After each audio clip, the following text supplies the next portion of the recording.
방에서도 얘기가 나왔었어요. 시끄럽다고.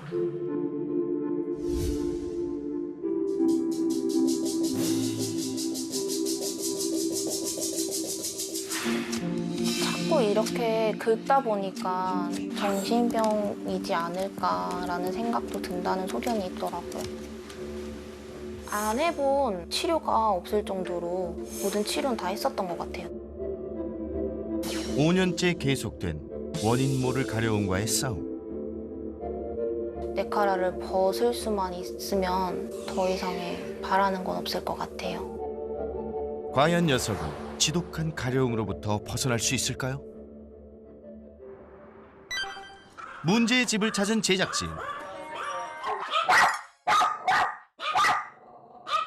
얘는 우리 애기 톨이에요. 애기처럼 귀하게 자랐다는 토리. 뒤에 목이 엄청 많이 접혀있는지. 뱃살도 그래요. 토리야, 초면에 미안하다. 이 집에서 가족의 사랑을 듬뿍 받고 지내는 반려견은 한 마리 더 있었는데요. 두 마리 다 말티즈를 키우고 있고요. 얘는 붕붕이 나이 12살이고 4살 토리와 또래라 해도 믿을 만큼 동안 외모를 자랑하는 붕붕이. 이래봬도 사람 나이 8순의 어르신인데요.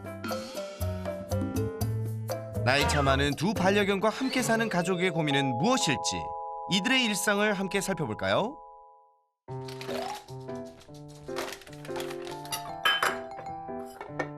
개밥에도 순서가 있지. 나이와 체질에 맞게 사료도 따로따로 살뜰히 챙겨주시는 어머니. 엄마 줄까? 맘마 먹자.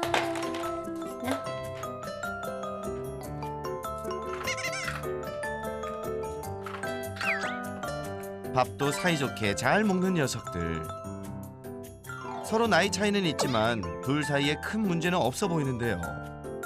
밥을 다 먹은 후에도 허기가 진 건지 바닥에 흘린 가루까지 다 먹을 기세로 야무지게 핥아대는 붕붕이. 어? 바닥이 아니라 발을 핥는 거였구나. 그런데 아빠를 마치 사탕 먹듯 핥더니 급기야 뜯기까지 합니다. 아니, 갑자기 왜 이러는 걸까요? 어머니, 얘 좀 말리세요. 붕아. 가자, 저기 가자. 붕아. 저리 치워. 어머, 이놈 새끼가? 안 돼. 안 돼, 안 돼, 안 돼, 안 돼. 야, 이 녀석 한 손가락 하네요. 안 돼. 긁고 싶은데 짜증나니까 못 긁게 하니까 으르렁. 으르렁 되는 거예요. 문제는 한번 핥기 시작하면 끝이 없다는 붕붕이. 붕! 붕! 네, 다 젖었어요. 말리려고 하면 공격적인 모습까지 보인다는 녀석에게 네칼라는 필수가 됐다는데요. 네카라를 이제 풀게 되면은 앞발가락을 긁고자 하는 집념이 너무 강하다 보니까 네카라를 풀고서는 아예 생활을 할 수가 없더라고요. 얘가 왜 이렇게 집념이 강하게 긁는지는 도저히 알 수가 없어서. 왜? 산책을 갈 때도 예외는 아닙니다. 산책할 때 불편할 녀석을 위해 작고 가벼운 산책용 네칼라가 따로 있을 정도라는데요. 기운 넘치는 토리와 달리 나이도 많은 데다 얼마나 거추장스레 불편할까요? 네, 네. 저는 그냥 항상 뛰고 동이는 항상 걸어와요. 아우 답답해, 아우 답답해. 그래, 오빠랑 뛰어. 가자. 오빠 나 혼자 간다. 엄마 이제 천천히 가. 따라가고 싶어 하는데 뛰지는 못해요. 그렇게 막. 뛰고픈 마음은 굴뚝 같지만 자꾸 바닥에 끌리는 네칼라 때문에 쉽지 않아 보이는데요. 아유, 안쓰러워라. 봉아? 나뭇잎을 다 먹어버리려고 그랬어? 아이고. 자고로 산책이라 함은 개들에겐 힐링 타임. 보호자님, 붕붕이도 네 칼라 잠시만 풀어주면 안 될까요? 그런데 그때 아니 산책하다 말고 앞발은 왜 씹는 거야? 끈이 느슨해지는 걸 알아서 그때쯤 바로 이렇게 긁어요. 이게 좀 이렇게 들어야 하면은 돼요. 못 긁잖아요. 산책을 나와서까지도 발을 필사적으로 핥으려는 붕붕이. 산책에 집중을 못하는데요. 근데 이제 산책 못 시킬 것 같아요. 너무 긁어서 집에 빨리 가봐야 될 것 같아. 병원 가야 될 것 같은데 이러다. 결국 산책하다 말고 집에 돌아온 가족. 곧바로 녀석의 발 상태를 확인해 봅니다. 여기 봐봐. 안 돼요. 붕붕이 발은 좀 어때요? 뒤에는 괜찮은데 앞에가 많이 지금 부어 있어요. 빨갛게. 아니 뻘겋게 부어오를 때까지 핥아댄 거예요? 아유 아프겠다. 일로 와. 어디 도망가셔? 아무리 가려워도 그렇지 상처가 날 정도로 핥아대는 건 좀 심한데요. 또? 붕붕아 또 가렵니? 유독 아빠를 집중적으로 핥아대는 붕붕이. 혹시 발에 문제가 있는 건 아닐까요? 핥는 습관 같은 건 있었어요. 이렇게. 근데 강아지들 대부분이 다 핥잖아요. 조금씩은 다. 그 정도였어요. 핥다 보니까 빨갛게 부어오르고 축축하고 젖어 있고 이래서 이제 병원을 가게 되었어요. 병원을 가가지고 습진이다, 뭐 피부병이다라는 병명이 내려져가지고 약을 먹으면 습진 같은 경우는 다 가라앉더라고요. 근데 이제 이게 붕붕이가 지금 가지고 있는 습관은 나아지는 게 아니어서. 어릴 때부터 습관처럼 발을 잘 핥았던 붕붕이. 그러다 보니 발에 습진이 생겨 치료까지 받았다는데요. 문제는 습진은 다 나았지만 녀석의 행동은 점점 더 심각해졌다는 겁니다. 처음에 발만 핥던 수준을 넘어 양발을 비비고 잡아뜯다 못해 뒷발로 긁고 씹기까지. 마치 온몸이 가려운 듯 잠시도 가만히 있질 못하는 붕붕이. 옆에서 보기 힘들 정도였다는데요. 안 돼. 안 돼. 살을요 이렇게 그냥 이빨로 작은 집중적으로 차차차차차 이렇게 이빨로 앙앙앙앙앙 이렇게 씹어요. 거기를 집중적으로 하다 보니까 거기가 이제 빨개지고 부어오르고 이제 피가 나는 거지. 병원도 수차례 옮겨봤지만 소용이 없었는데요. 병원에서도 이 약을 먹여서 효과를 한번 지켜보자. 이제 이 약은 효과가 어땠는지 물어보시면 효과는 없었다. 그러면 다른 약을 처방해서 먹여보기도 하고 또 주사도 맞아보고 이제 그렇게 해서 계속 먹였는데도 붕붕이한테 맞는 약을 찾지를 못했고요. 자꾸 이렇게 긁다 보니까 정신병이지 않을까라는 생각도 든다는 소견이 있더라고요. 원인도 치료 방법도 오리무중. 정말 정신적인 문제인 건지 가족은 답답하기만 합니다. 이거 싹 뿌려야 돼. 침대에 버리고. 갑자기 집안 곳곳에 뭔가를 뿌리는 가족. 때가 때인 만큼 자가 방역에 철저히 신경 쓰시나 보네요. 강아지 피부 알러지나 세균 때문에 혹시 몰라서 저희가 할 수 있는 데는 다 다니는 데다 뿌리고 있거든요. 이 많은 양의 살균 소독제들이 다 붕붕이를 위한 것. 한 병원에서 진단받은 알레르기성 피부병. 혹시 몰라 집안 청결에 신경을 쓰고 있는 건데요. 네. 무알코올이어가지고 강아지한테 뿌려도 사람한테 먹어도 애기가 먹어도 이렇게 무해하다고 해가지고 일부러 그런 쪽으로 샀어요. 살균제에 이어 하루에 한 번 청소는 기본. 녀석의 피부가 닿는 곳은 꼼꼼히 살피는 가족. 붕붕이를 위해서 정말 애 많이 쓰시네요. 하지만 가족의 노력과는 달리 또다시 격렬하게 몸을 긁기 시작하는 붕붕이. 그리고 이상한 소리까지 냅니다.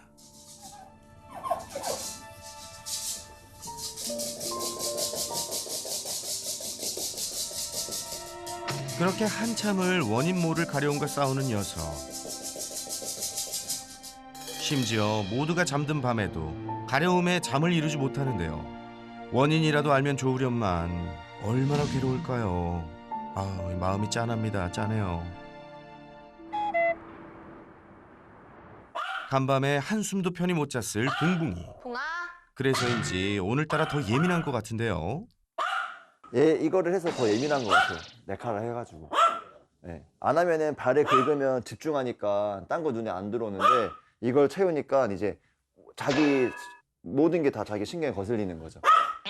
예민한 붕붕이를 달래기 위해 보호자가 특별한 놀이를 선보이는데요. 기다려. 기다려. 여기 있다. 차이점을 아시겠나요? 찾아도 못 먹으니까 이렇게 먹여주듯이 놀아주고 있어요.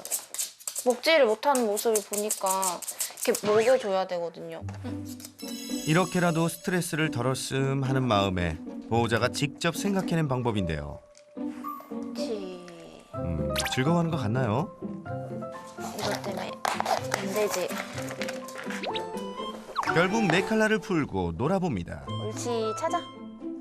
찾았어. 아까보단 확실히 집중을 잘하는 것 같죠? 그런데 그것도 잠시. 먹어. 붕. 또 시작인가요? 놀다 말고 몸을 베베 꼬아 핥기 시작하는 붕붕이. 붕이 찾아. 장난감도 소용이 없습니다. 붕아. 그만.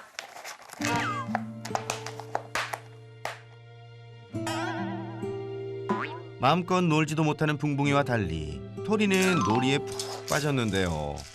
붕붕이도 토리처럼 네칼라를 벗어 던지고 마음 편히 놀 수 있는 날이 올까요? 평범한 일상조차 허락되지 않는 붕붕이의 모습이 너무도 안타깝네요. 처음에는 되게 밝고 뛰어다니고 천방지축 강아지였는데 이렇게 네카라를 사용하고 나서는 아예 그냥 가만히 얌전히 무기력하게 멍하는 시간이 많아졌어요. 불과 5년 전까지만 해도 아픈 곳 하나 없이 밝고 활기찼던 붕붕이. 늘 건강할 줄만 알았던 녀석에게 원인 모를 가려움이 찾아왔고 그 후로 녀석은 날이 갈수록 쇠약해져 갔습니다. 노견이다 보니까 이 무거운 네카라 때문에 목이 무리가 가지 않을까. 붕붕이의 잃어버린 일상을 되찾아줄 수 있을지 가족은 막막하기만 합니다. 고쳐주지 못한 게 좀 미안하고요. 자기 마음도 있을 텐데 그걸 읽지를 못하니까 말을 못하니까 저희 아는 그게 저게 좀 안쓰럽죠. 네카라를 벗을 수만 있으면 더 이상의 바라는 건 없을 것 같아요. 그럼 정말 행복한 강아지처럼 더 만들어줄 수 있을 것 같아요, 남은 생.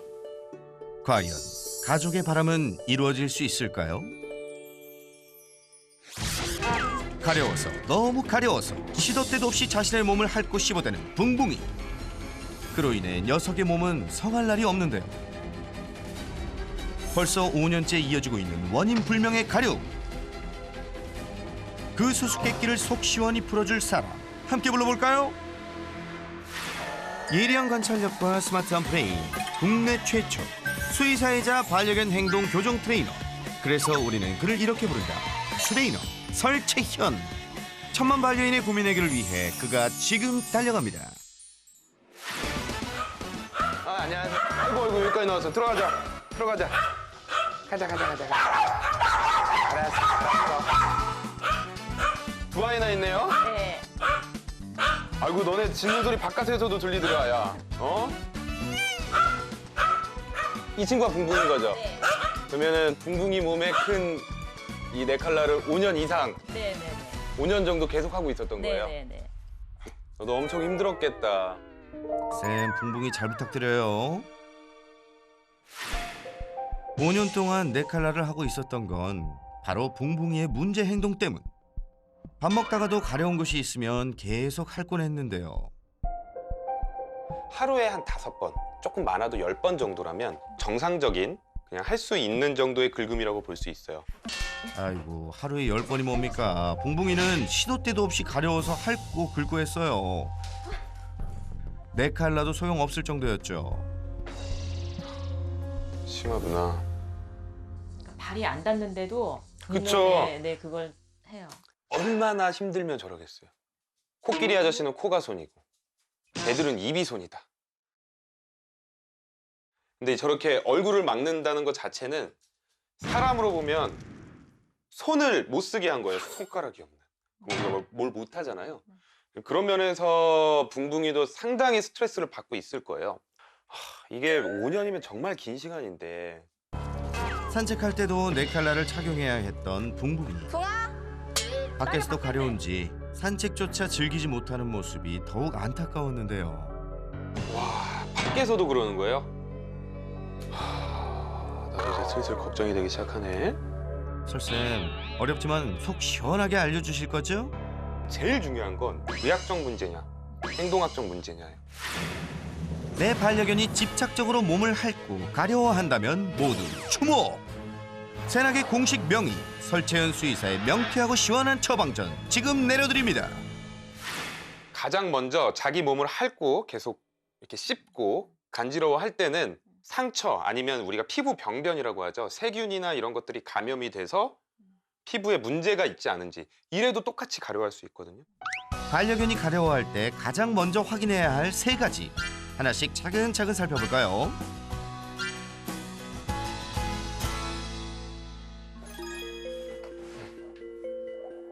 지금 보면은 여기가 다 빨갛죠? 피부가. 뒷발 한 번만 봅시다.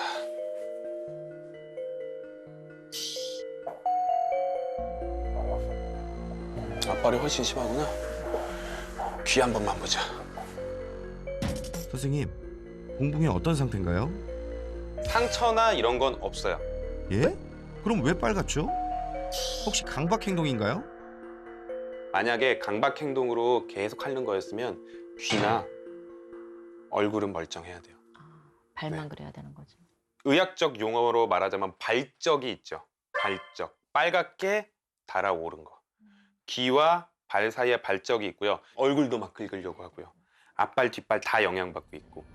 붕붕이의 경우 한 군데가 아니라 다양한 부위를 가려워했기 때문에 강박 행동을 제외한 의학적 원인으로 추측된다는데요. 의학적 접근이 필요할 것 같아요. 크게 봐서 감염성 질병, 그리고 알러지.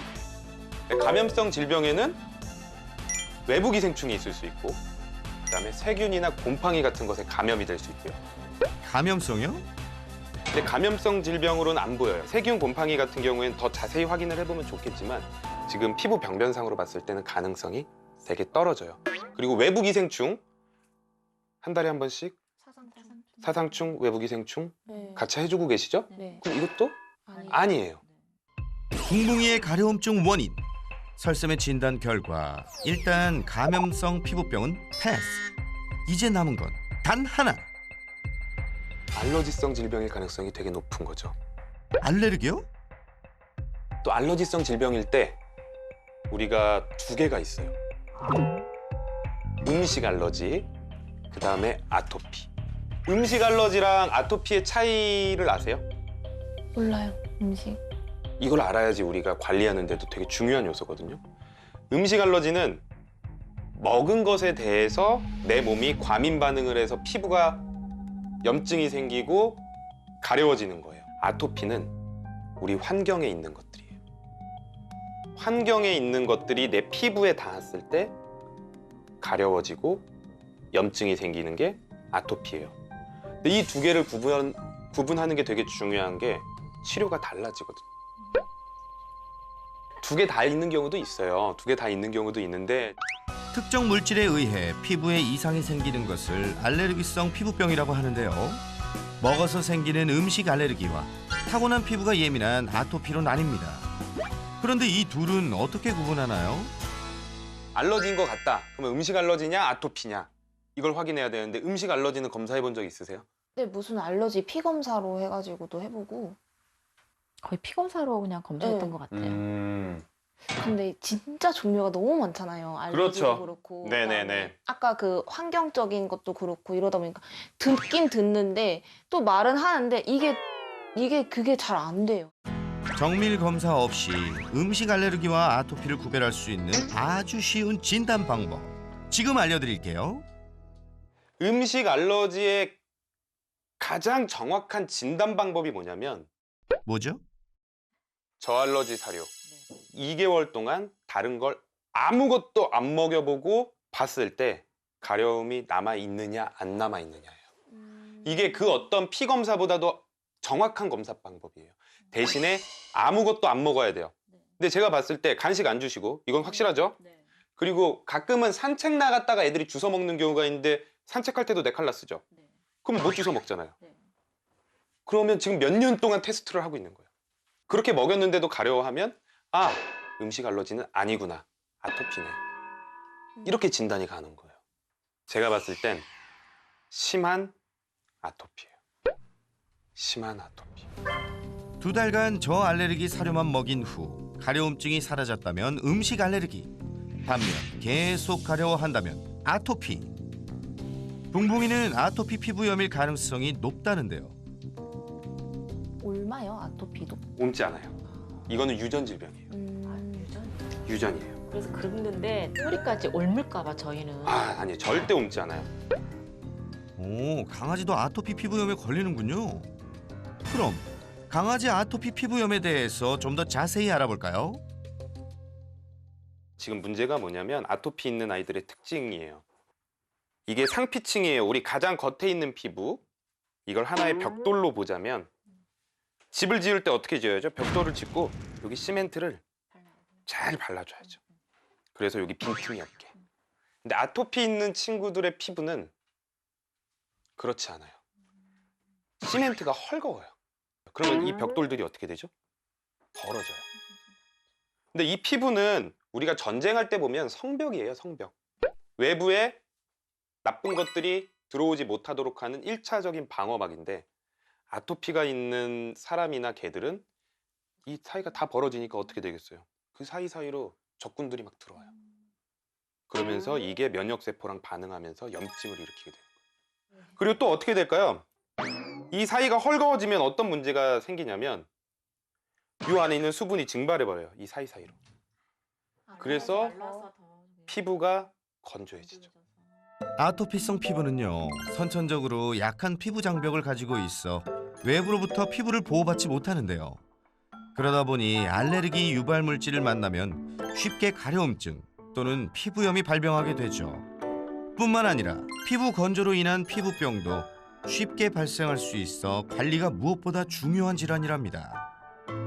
아토피라는 건 아까 말씀드렸듯이 우리 환경에 있는 것들이 내 피부에 닿았을 때 보이는 반응이에요. 풀이나 균에 대한 알러지 검사를 했네요. 자, 보죠. 그동안 붕붕이를 가렵게 만든 물질은 무엇이었을까요? 80 이상은 유의성 있다고 보시면 돼요. 80 이상. 진드기. 아, 여기 있구나. 이거네요. 124. 아하, 붕붕이를 가렵게 만든 주범은 바로 진먼지 진드기였네요. 집 진드기? 네. 진먼지 진드기. 진먼지 진드기란 먼지 속에 있는 사람의 비듬이나 곰팡이를 먹고 사는 미세 진드기인데요. 이 때문에 사람 사는 곳 어디든 존재한다고 합니다. 뗄래야 뗄 수 없는 우리 집 안에서 없어질 수가 없는 그러니까 24시간 365일 내내 진먼지 진드기에 대한 아토피 반응으로 인해서 붕붕이는 고생하고 있는 거죠. 저거는 못 없애요. 소독약 그렇게 많이 해도 안 없어져요? 안 죽어요? 아무리 미세 진드기여도 살균제를 이렇게 많이 뿌리면 죽을 것 같은데요. 죽어있는 사체에 조금만 큐티클층이라고 하죠. 그런 것만 하나 피부에 닿아도 똑같이 나타나요. 네. 그래서 진드기를 죽이는 건 의미가 없어요. 아예 사체까지 싸그리 없애버려야 되는데 그건 불가능해요. 야, 진먼지 진드기 정말 무시무시한 놈이네요. 진먼지 진드기에 아토피 증상 보이는 아이들이 어쩌다가 뭐 정형외과 수술을 하거나 내과 수술을 해서 병원에 입원을 하잖아요. 그러면 안 가려워요. 아, 환경이 달라져서요? 철장이잖아요. 아, 진먼지 진드기가 살 수 없는 환경이에요. 근데 거기서 살게 할 수는 없잖아요. 그리고 우리가 여기를 다 철로 만들 수도 없는 거고. 그러면 다른 방법을 생각해 봐야겠죠. 진먼지 진드기 관리법 정령 없는 건가요? 식물을 다 없애야 돼요. 여기서 보이는 천이라고 생각되는 것들은 다 치워야 돼요. 제일 많이 일어나는 게 천이니까. 그리고 절대 침대 못 올라가게 하고. 네. 저렇게 한 뒤부터는 강아지랑 따로 잤어요. 지금은 침대에서는 같이 안 잔다. 네. 선생님이 침대에서 같이 자지 말라고 해서. 네네. 근데 소파에는 올라오잖아요. 왜 그런 거예요? 거기까지 미쳐 신경을. 그러니까 우리가 더 많이 신경 쓰고 더 공부해야 돼요. 특히 아픈 강아지를 키우시는 분들은. 어머님 지금부터 집중! 진먼지 진드기다. 진먼지 진드기는 이불이나 직물들에 많이 있다. 그래서 선생님은 침대에서 같이 자지 말라고 하신 거예요. 네네네. 근데- 여긴 침대만? 그러니까 그치? 쇼파 생각은 전혀 못했어요. 보이지 않아 완전 박멸이 힘든 진먼지 진드기. 이대로 계속 가려워하며 지내야 하는 걸까요? 아토피 말 뜻 자체가 그리스어로 비정상적인. 그러니까 비정상적인 피부 면역 체계를 가지고 있고 그걸로 인해서 좀 안타깝지만 특히 개들은 평생 관리해야 되는 질병이라서 솔루션의 가장 큰 부분은 무슨 치료가 들어갈 거예요. 치료요? 근데 이 정도 됐으면 그리고 네칼라도 씌우고 하고 그러면 병원 사실 되게 많이 다녀보셨을 것 같은데 엄청 많이 다녀봤죠. 약도 많이 먹어봤을 것 같고. 네, 약도 매일매일, 그러니까 처방하는 약도 다 바뀌었어요, 항상. 먹여보고 지켜봤다가 아니다 싶으면 다른 약 처방하고 지켜봤다가 전혀 뭐 나아지는 건 없다 보니까 끊었다가 또 다른 약 먹고 끊었다 다른 약 그냥 계속 반복. 근데 이제 가장 중요한 건 그래도 수의학도 계속해서 발전을 하고 여러 가지 새로운 약들, 더 안전하고 새로운 약들도 막 나와요. 네. 제가 안타까웠던 게 딱 보니까 좋은 약들이 나오고 관리가 되기 시작할 때부터 여기에 대해서 놨어요. 근데 최근에는 스테로이드와 또 거의 비슷한 효과를 내지만 그런 부작용을 안 내는 약도 있고요. 주사 한 번 맞으면 매일 약을 안 먹어도 4주에서 8주 정도 그걸 유지시켜주는 주사가 있어요. 전 이 정도는 아토피 있는 아이들한테 해야 된다고 생각해요. 이제는 다른 아이들이 누릴 수 있는 삶을 한번 누려봐야죠, 붕붕이도. 5년 동안의 깔때기를 벗고.